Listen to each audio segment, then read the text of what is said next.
අදත් හැමෝම ආදරෙන් පිළිගන්නවා මගේ වීඩියෝ එකට. ඉතින් අද මං ඔයගොල්ලොත් එක්ක මේ වීඩියෝ එකට එකතු වෙන්නේ මගේ රෑ වරුවක ඉඳන්. ඉතින් අද සඳුදා දවසක්. හෙට මට ක්ලාස් තියෙනවා. මම මේ කරන්නේ හෙට මට දවසට කන්න ඕන කෑම ටික රෑ හදලා ෆ්‍රිජ් එකට දාගන්න. ඉතින් මන්නම් අර උදේම නැගිටින්න ආස කෙනෙක් නෙමෙයි. සාමාන්‍යයෙන් ඉතින් මට උදේ කියන්නේ උදේ 7-8 වගේ වෙලාවක් තමයි. මම එහෙම පාන්දරම ගොඩාක් 4ට 5ට එහෙම නැගිටින්න ආස නැහැ. ඉතින් මේ මගේ ඇත්ත ජීවිතේනේ. ඔයගොල්ලොත් එක්ක මට බොරු ෂෙයා කරන්න බැහැනේ. මම නම් ඉතින් උදේම නැගිටින්න ආස කෙනෙක් නෙමෙයි. ඉතින් දැන් මම මේ හදාගන්නේ බෝංචි කරි එකකුයි මාළු ඩෙවල් එකකුයි විතරයි. මොකද මං කපාගත්තු කොළමල්ලුම් ටිකක් තියෙනවා. ඒක මං හෙට උදේම හදාගන්නවා. මොකද කොළ එක දිගට රත් කරන්න බෑනේ. ඒක නිසා. ඉතින් එහෙනම් ටිකටම වීඩියෝ එකත් එක්ක රැඳිලා ඉන්න.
මේ තියෙන්නේ මම කපලා ෆ්‍රිජ් එකට දාගෙන තියෙන කොළ ටික.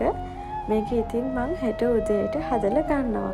මේ වෙද්දි මම මගේ බෝංචි කරි එකයි මාළු ටෙම්පරාදුවයි හදලා ඉවරයි. ඉතින් මං එහෙනම් ආයිත් ඔයගොල්ලොත් එක්ක හෙට උදේම එකතු වෙන්නම්. මොකද දැන් කැම ටික හදාගෙන ඉවරයිනේ. වොෂ් එකක් දාගෙන මං දැන් නිදා ගන්නවා. ආයිත් හෙට උදේම මං ඔයගොල්ලොත් එක්ක එකතු වෙන්නම්.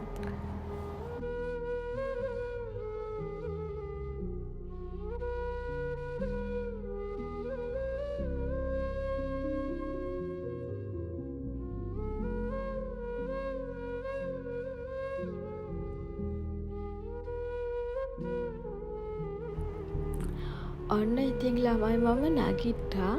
නැගිටලා දැන් මේ මං හදන්නේ අපි දෙන්නට බොන්න කිරි එකක් හදාගන්න එක තමයි මුලින්ම. ඊට පස්සේ ෆ්‍රිජ් එකේ තියෙන ඊ හදාගත්තු කෑම ටික එළියට අරගෙන මම රත් කර ගන්නවා.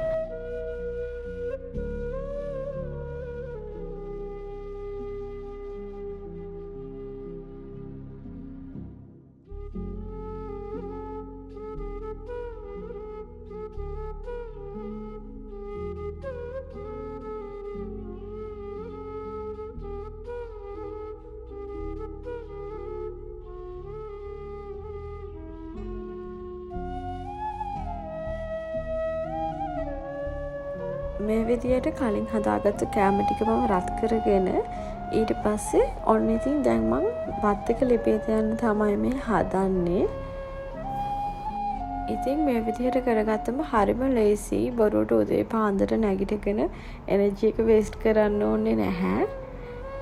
මේ වගේ උදේ 7-8ට විතර නැගිට ගත්තම මහන්සියකුත් නෑ. වැඩ ටිකත් හරිම ආසාවෙන් කරගන්න පුළුවන්. වදෙන් වගේ උදේ නැගිටින්න ඕනෙත් නැහැ.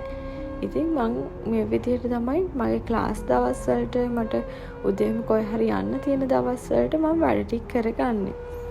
ඉතින් ඔන්න දැන් මං හාල් එකත් ලිපේ තිබ්බා. දැන් මේ වෙනකොට මගේ කරිස් ටික හරි. දැන් මං මේ ටික ලිපෙන් බා ගන්නවා.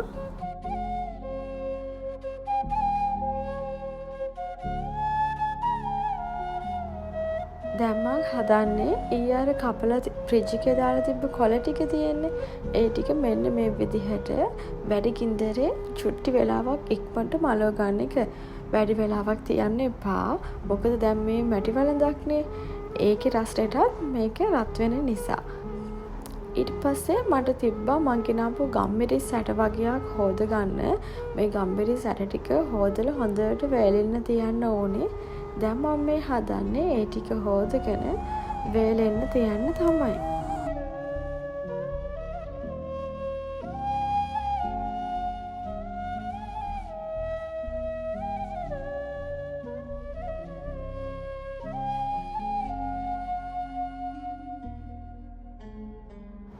මේ විදිහට ගම්මිරිස් ඇට ටිකත් වේලෙන්න තියලා ඊට පස්සේ මම මේ කරන්නේ ටක් ගාලා ගේ අතු ගා ගන්න එක.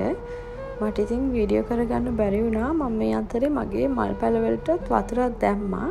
දාලා ඇවිල්ලා දැන් මම මේ හදන්නේ ටක් ගාලා ගේ අතු ගාලා අස් කරගන්න.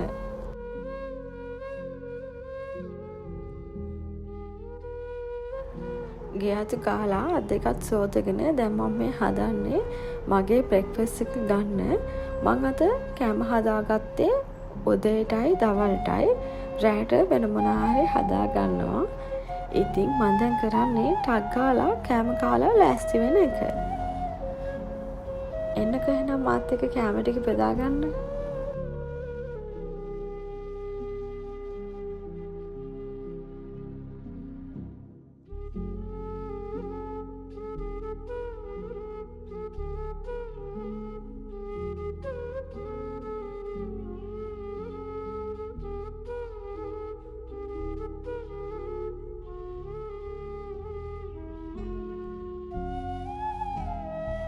ඉතින් මේ විදිහට බ්‍රෙක්ෆාස්ට් එකත් අරගෙන මං ඉක්මනට මට වතුර එකකුත් පුරවගෙන ලෑස්ති වෙලා දැන් මම මේ හදන්නේ මගේ ක්ලාස් එකට පිටත් වෙන එක. ඉතින් අද ක්ලාස් එකේ විශේෂ දවසක්. ක්ලාස් එකේ නංගි කෙනෙක්ගේ බර්ත්ඩේ එකක් තියෙනවා. ඉතින් අද එයා අපිට බර්ත්ඩේ ට්‍රීට් එකක් ගෙනල්ලා මේ ක්ලාස් එකේදී ඒ ට්‍රීට් එක ගත්ත විදිහ. ඉතින් ක්ලාස් ඉවර කරලා මං හස්බන්ඩ් එක්ක ආවා. මට වංගෙඩියක් ගන්න උවමනාවක් තිබ්බා. මේ වංගෙඩියක් අරගන්න. මේක තමයි සාමාන්‍යයෙන් මං පිහි, හිරමන්, මන්න හැම දෙයක්ම ගත්ත ෂොප් එක. ඉතින් මෙතන වංගෙඩියත් අරගෙන දැන් මම මේ හදන්නේ ගෙදර යන්න. ඉතින් මං ඔයගලන්ට ගෙදර ගිහිල්ලා පෙන්නන්නම් මං ගත්ත වංගෙඩි සයිස් එක මොකක්ද, එක කීයක් වුණාද කියලා.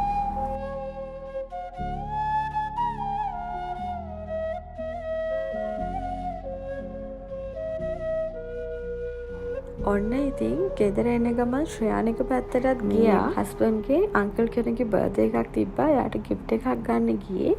ඒ ගිහිල්ලා ඉතින් මම මෙන්න මේ මග්ස් දෙක දැකලා මට හරියට ආස හිතුණා. මේ මග් එකක් උනේ රුපියල් 450ක් වගේ ගාණක්. ඉතින් මේක හරිම කියුට් මග් එකක්. මේ මට හිතෙන්නේ මේ ගානට නම් ඇත්තටම ගොඩක් වටිනවා. ඉතින් අපි දෙන්නගේ නම් දෙකේ පළවෙනි අකුරු දෙකෙන් මේ විදිහට මග් දෙකක් අරගෙන ආවා. ඇත්තට මේ මග් දෙක නම් හරිම කියුට්. මම ඒකට ගොඩාක් කැමතියි. ඊට පස්සේ ඉතින් ගෙදර ඇවිල්ලා නම් හවස් වරුවේ වෙන කිසිම දෙයක් කරේ නැහැ. මහන්සිය හින්දා පොඩ්ඩක් නිදහසේ හිටියා. ඔන්න හවස් වෙලා තමයි ඊට පස්සේ පහන දෙයන්න ගත්තේ. හැමදාම ඉතින් මං පහමාරත් 6ත් අතර අනිවාර්යයෙන්ම පහන තියෙනවා. මේ විදිහට පහන තියලා ගාත කියලා වරසන් කියලා බුදුහාමුදුරන්ටයි යශෝදරා මෙහෙණින් වහන්සේටයි දෙවමෑණියන්ටයි ජේසුටයි බැඳලා හවස් වරුවේ මම කරන්න ආසම දේ කරලා මේ විදිහට ඉවර කරා.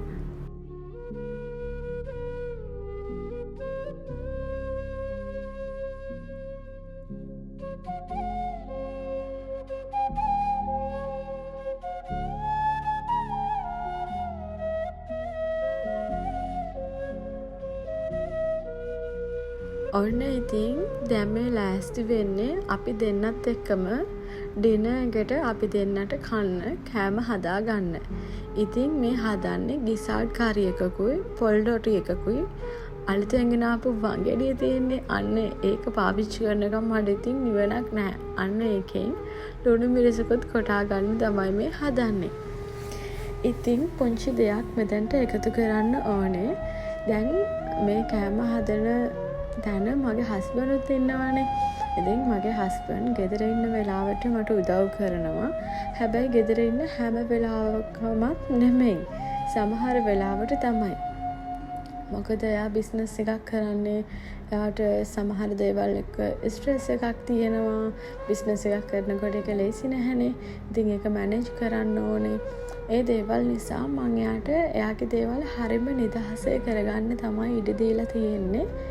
ඉතින් වීඩියෝස් වල ව්ලොග්ස් වල සමහර දේවල් දකින්නකොට ඔයගලන්ට හිතෙන්න පුළුවන් අනේ ඒගොල්ලන්ගේ හස්බන්ඩ්ලා විතරක් මේ ගෙවල් වල වැඩ කරනවා, කෑම හදන්න උදව් කරනවා. අපේ හස්බන්ඩ් තමයි කිසිම දෙයක් බැරි කියලා. මගේ හස්බන්ඩ් තමයි මාත් එක්ක ඉන්න වෙලාවක් නැත්තේ කියලා. ඉතින් සමහර විට මේ මගේ හස්බන්ඩ් මුළු අවුරුද්දටම මාත් එක්ක හදන එකම කෑම එක වෙන්නත් පුළුවන්. එහෙම තමයි. අපිට ජීවිතේ හැමදාම හැම දෙයක්ම එක විදිහට ලැබෙන්නේ නැහැ. හැබැයි කවදාවත් කාගේවත් ජීවිතය දිහා බලලා ඔයාගේ ජීවිතය ගැන එක නිගමනවලට තීරණවලට එන්න එපා. අන්න ඒ දේ මට ඔයාලට කියන්න ඕන නිසාමයි මම මේ හස්බන්ඩ් රොටි හදන වීඩියෝ එක ඔයගොල්ලොත් එක්ක ෂෙයා කරගන්නේ. ඉතින් සමහර විට සමහර අය ජීවිතේ ලස්සනට පෙන්වන්න මේ වගේ ක්ලිප්ස් වීඩියෝස් වලට ඇඩ් කරනවා වෙන්න පුළුවන්. සමහර විට යාළුවගේ ජීවිතවල ඇත්තට මේ දේවල් නැති. සමහර වෙලාවට ඒ දේවල් වීඩියෝ එකකට විතරක්ම සීමා වෙනවා ඇති. පහුගිය දවස්වල මං හිතන්නේ මම වගේ ඔයගොල්ලොත් ඒ අත්දැකීම ඇස් දෙකෙන්ම දකින්න ඇති සමහර නිවුස් වලින්. ඉතින් අන්න ඒක නිසා ඔයාගේ ළඟ ඉන්න කෙනාගේ වටිනාකම ඔයා හඳුනගන්න. එයා ඔයාට ආදරේ දක්වන්න වෙනස්ම විදිහකින් වෙන්න පුළුවන්. කෑමක් හදලා දෙන එක කෙසේ වෙතත් එයා ඔයාට වචන වලින් ආදරේ වෙන්න පුළුවන්. ඔයා කෙයා කරන විදිහ එයාගේ කෙයාරින් හොඳ වෙන්න පුළුවන්. ඉතින් ඒක නිසා කාගේවත් ජීවිතවල තියෙන සමහර දේවල් නිසා ඔයාගේ ළඟ ඉන්න අයව අපතක්සේරු කරන්න එපා. එයාගේ ආදරය ඔයාට අඩුයි කියලා හිතන්නත් එපා. අන්න ඒ ටික තමයි මට ඔයාට කියන්න ඕන උනේ. ඉතින් මගේ හස්බන්ඩ්ගෙන් මට එහෙම ලොකුවට ගෙදර වැඩවලට ලොකු උදව්වක් නැති වුණත් එයා හරියට මාව කෙයා කරනවා. මට හරියට ආදරය කරනවා කියන එක මට දැනෙනවා. ඉතින් ඒක නිසා වෙන අයගේ වීඩියෝස් බලලා අනේ ඒගොල්ලෝ හැම වෙලේම මෙහෙම උදව් කරනවා, මෙහෙම ගෙදර වැඩ කරනවා, අනේ මගේ හස්බන්ඩ් විතරක් ඇයි මෙහෙම කරන්නේ නැත්තේ කියලා මං යාළගේ ජීවිතය දිහා බල විඳවන කෙනෙක් වෙන්නේ ඇයි? මගේ හස්බන්ඩ් සමහර විට එයාට වැඩිය මට හුඟක් ආදරය කරන කෙනෙක් වෙන්න පුළුවන්. මට මේක හොඳටම දැනෙන්නේ.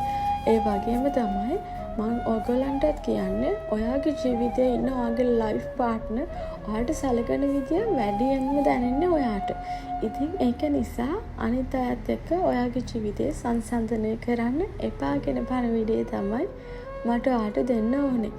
අනිත් එක තමයි අපි කොහොම මොන ආගම හැව්වත් මම විශ්වාස කරන දෙයක් තමයි අපිට මේ හැම දෙයක්ම ලැබෙන්නේ අපේ කර්ම ශක්තිය අනුව කියන එක.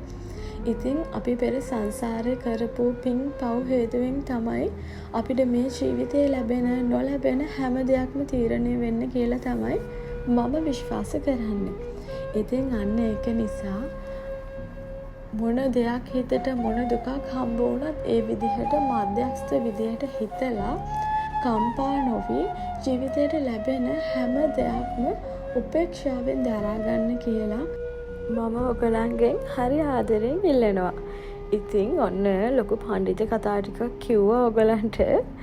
බලන්නකෝ මම රොටි හදනවා කියලා ඔයගලන්ට හොඳටම පේනව නේද? මම මේ වීඩියෝ එක මේ එඩිට් කරද්දී දැක්කේ මගේ අතෙත් පිටි වැදිලා. ඉතින් එහෙම තමයි නේද ළමයි වැඩ කරන්න ගියාම. ඔයගොල්ලෝ මුලින් දැක්ක නේද මගේ අර වංගෙඩියේ මේ ප්‍රයිස් එක තිබුණා. ආයෙ මම ලුණු මිරිස් කොටක් දීලා ඔයගලන්ට පෙන්නන්නම්. ඒක 3980ක් තමයි ගහලා තිබ්බේ 7 කියන සයිස් එක. ඉතින් ඒ වුණාට අපි එතනින් තමයි හුඟක් දේවල් අරගන්නේ. ඒ මල්ලි අපිව අඳුරනවා. එයා ඉතින් මට ඕක දුන්නේ රුපියල් 3500කට. ඉතින් මං ඔය වංකටිය අරගත්තේ 3980ක් ගහලා තිබ්බට 3500කට. එන්නකො දැන් මම ඔයගලන්ට පෙන්වන්න වංගඩිය. මේ තියෙන්නේ. දැන් ඉතින් මේ තියෙන 7 කියන සයිස් එකත් මේකේ ගහලා තියෙනවා. මං හිතන්නේ මේව පර්මනන්ට් මාකර් එකකින් තමයි ගහලා තියෙන්නේ. මේක මේ වොෂ් කරාට ගියේ නැහැ. මං හිතන්නේ මොනවා හරි කෙමිකල් එකක් දාලා යවන්න වෙයි. නැත්නම් හස්බන්ඩ් නම් කිව්වා ඕක පාවිච්චි කරද්දි මේ වොෂ් කරන්න ඕක මැකේ කියලා. ඉතින් බලමුකෝ අපි ඉස්සරහට ඒක මැකිලා ඇයිද නැත්නම් මකට මකන්න වෙයිද කියලා. ඉතින් කතකට ඕක තිබ්බා කියලා අවුලකුත් නෑ නේද ළමයි. ඔන්න ඉතින් මේ විදිහට අලුත් වංගෙඩියේ ලුණු මිරිස මම හදලා ඉවර කරගත්තා. ඇත්තමයි ඉතින් මං හදපු නිසා කියනවා නෙමෙයි රත ලුණු දාපු නිසා වෙන්නේ නැති. මේ ලුණු මිරිස් එක නම් හරිම රහට තිබුණා. එන්නකො දැන් අපි යමු ගිසල්ට් කරි එක පැත්තට. මම මේ කොකනට් මිල්ක් එක තමයි අද පාවිච්චි කරන්නේ. මම ඔයගලන්ට කලින් වීඩියෝ එක පෙන්නුවේ මම දිගටම කොකනට් මිල්ක් පාවිච්චි කරයිද දන්නේ නැහැ කියලා. ඉතින් මට හිතෙනවා මේක මේ විදිය හොඳයි කියලා. මම ඉතින් දිගටම කොකනට් මිල්ක් තමයි මේ විදියට පාවිච්චි කරන්නේ කෑම හදද්දී. ළමයි ලිප වටේ නම් චුට්ටක් දැන් හැඩි වෙලා තියෙන්නේ මේ වෙද්දී. ඉතින් ගණන් ගන්න එපා කෑම හදද්දී එහෙමනේ. ඉතින් මම මේ විදියට කොකනට් මිල්ක් එකක් ඇඩ් කරලා ගිසල්ට් කරි එක චුට්ටක් හිදෙන්න තියෙනවා. ඒ අතරේ රොටි ටිකත් මේ විදිහට පුච්ච ගන්නවා. ඉතින් දැන් කෑම හදලා ඉවරයි. අපි දෙන්නත් එක්ක ඩිනර් එක අරගත්තා. ඩිනර් එක අරගෙන ටික වෙලාවක් ඉන්නකොට හස්බන්ඩ්ගේ යාළුවෙක් කතා කරා. එයාගේ වාහනේ පොඩි ට්‍රබල් එකක් ඇවිල්ලා. ඉතින් අපි දෙන්න හදන්නේ දැන් මේ එතනට යන්න. මම අද වීඩියෝ එක මෙතනින් ඉවර කරනවා. ඉතින් මාත් එක්ක රැඳිලා ඉඳපු ඔයගොල්ලන්ට ගොඩාක් ස්තුතියි මේ වෙනකන් මගේ වීඩියෝ එකත් එක්ක රැඳිලා හිටියට. ඉතින් ආයෙත් දවසක ලස්සන වීඩියෝ එකක් අරගෙන එනකන් හැමෝම සතුටින් පරිස්සමින් ආදරෙන් නිරෝගීව ආරක්ෂිතව hina වෙලා ඉන්න.